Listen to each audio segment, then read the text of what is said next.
Welcome to Social Media Marketing, Week 4. This is Sean Canary. This week, we're going to talk about Chapter 4 in the Stu Kent textbook. And your assignment this week is only Chapter 4's quiz, and Chapter 4 deals with social media metrics. So in this chapter, you're going to learn about the importance of social media metrics, measurable formats and types of social interactions, and collecting various types of social media metrics to complete a social media audit. We talked about a little bit of this in Chapter 3 and learned how to do a social media audit. So let's really understand a little bit more about the history about social media metrics. So the history of metrics for social media. As we head towards 2020 and 2021, social media spending as a percentage of marketing budgets is expected to increase around 20%. Yet, according to a CMO survey, only about 10% of marketing executives think that social media marketing makes above average contribution to performance. This is very, very old way of thinking, as social media is the only platform to touch consumers at every step of the buying funnel. The thought that social media makes no headway is completely and totally wrong. Social media marketing does make a contribution to the bottom line in the form of a linear attribution model, meaning that it either provides that first opportunity, that first click opportunity, somewhere along the purchase in the middle, or that last click that leads to a sale. So what's going on? Why do people think that investments in social media marketing are not paying off? Well, social media is still fairly a recent marketing phenomenon, and it's still somewhat young. Think about it. Before 2007, it didn't exist. So this social media marketing didn't exist before 2007, 2008. So really, when CMOs describe this, they're comparing it to other platforms that have been around for a long time, and they truly just don't understand the powers of it. Also, maybe the metrics that marketers are using to quantify the performance of social media are not the best ones actually for the job. Maybe they're looking at the wrong numbers. Generally, shifting from measuring social media marketing efforts with purchase activities and financial outcomes to metrics reflecting behavior that is more relevant to the earlier stages of the marketing funnel is the way that we need to measure social media. So if you're looking for social media to provide the last click or that last stage of the buying funnel, that's not really where social media plays part. If you think about the power of social media really is about engagement and awareness. So they're at the top of that buying funnel, meaning the beginning of that buyer's journey. For instance, you're searching around on Twitter or Instagram or Facebook, and you see one of your friends or somebody that has a piece of clothing that you like. Obviously, you become aware of it. You ask your friend about it on social media. They tell you where they got it. Then you go to that store, you look for it, you find it, and you purchase it. This is what I mean by top of the funnel. So social media actually started that purchase process. It just isn't receiving the credit at the end. So the metrics that are proxies for consumer awareness, engagement, and interest are very important to measure.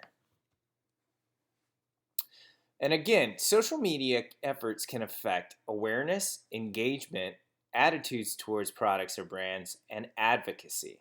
So basically all the steps of the buying process: the awareness, alerting them that the product exists, engagement or the purchase of the product, positive feelings towards the brand or product, and of course advocacy or becoming an advocate of the product or brand.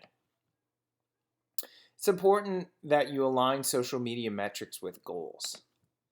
So, typical desirable goals, obviously generating awareness of product, service, or brand. The consumer engagement, making sure that consumers are engaging with your brand or your products. Positive attitude, and also advocacy of your product. So it's important to measure these as well as pure dollars amounts. But it's important to note that when you're measuring dollar amounts, that you measure it on a linear attribution model. In that example where that friend saw a piece of clothing they like on Facebook from another friend, and then they went to that store online and bought it, it's important that that store measures the awareness and engagement and gives value to that engagement. Generating awareness, metrics that will tell the size and growth rate of social media audience and how well it appears to know a brand and how positively that audience feels about a brand. The numbers of mentions, impressions, views, people following social networking sites. So we did this in your social media audit last week. We looked at the engagement rate, right? That is one of the metrics that we're going to discuss now. Metrics, the engagement rate is how much consumers have engaged with your brand on social media, including brand-related consumer-to-consumer interactions, the number of likes, clicks, comments, reviews, pre-conversions, etc. So if we look at the engagement rate, that is a clear indication of how well your brand, how well consumers are aware of your brand. So when we were trying to figure out the engagement rate, remember we were counting the likes and comments and reviews. That gave you an idea of, okay, we've released this post and this is how many fans we have and how many people how many of our fans have engaged with it. So that's important to note, that that's an important measurement, engagement. Generating positive attitudes, approval actions for posts, sentiment is the measurement tool that we use for this. Now we can't measure this manually, but there's tools out there that measure sentiment or the overall positive brand mentions. Sentiment can help you decode if your brand is is performing well based on the people receiving that brand. Advocacy, these are metrics that help customers gain more customers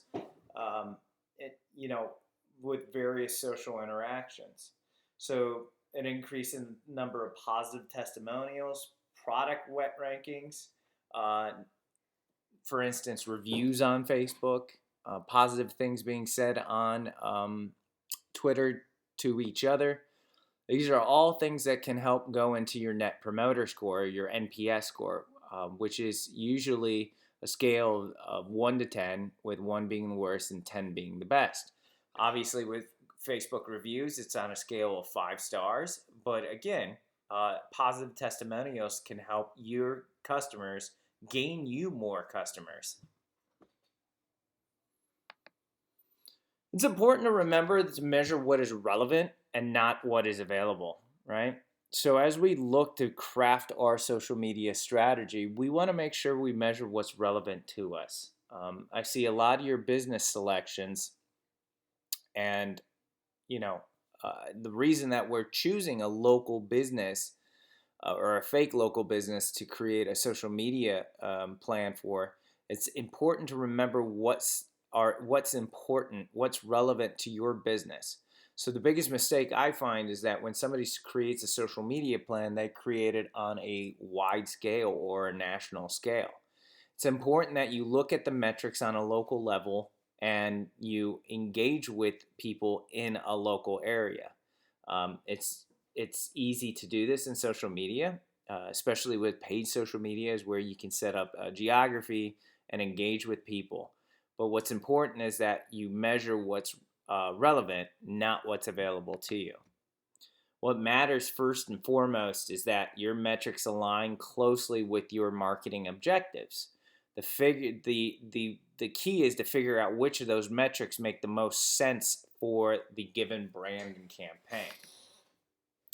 So if we take a look at the commonly examined social media metrics, these are the most common metrics that people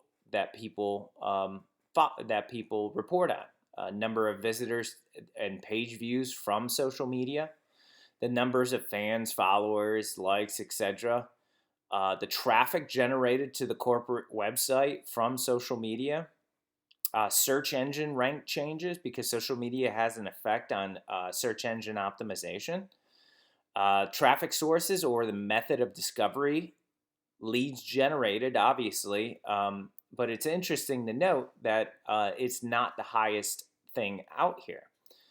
Number of comments posted, mainstream media mentions of your brand or other mentions of your brand, your website bounce rate,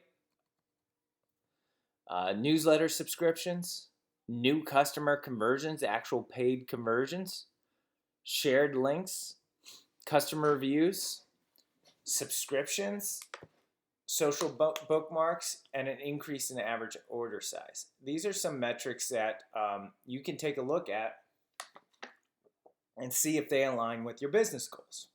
Obviously, you can see building traffic is building awareness. New customer conversions, actually, obviously sales conversions. But you can kind of get an idea of the different marketing metrics and the goals that they could help contribute to. Make sure that you remember that marketers are biased towards using the metrics that are more easily accessible versus the ones that are most relevant for measuring a predetermined objective. The distinction is key when deciding on a set of metrics. And it's important to note that when you're creating a social media strategy for a company, that you need to find the right tools that will help you measure those metrics. So it's important that you identify what those metrics are, then you find a social media marketing tool to help you measure those metrics. There's plenty of tools out there. Some examples may be Hootsuite, which allows you to post and do some analytics. Sprinkler is another platform that you can measure analytics with. But there's a bunch of different metrics that you need to track to see if you're hitting your business goals, and these tools can help you find them. So that's it for Chapter 4 on social media metrics. It's important to note that you do have the Chapter 4 quiz, so go in, read the chapter, and take your quiz. Until next week, this is Sean Canary.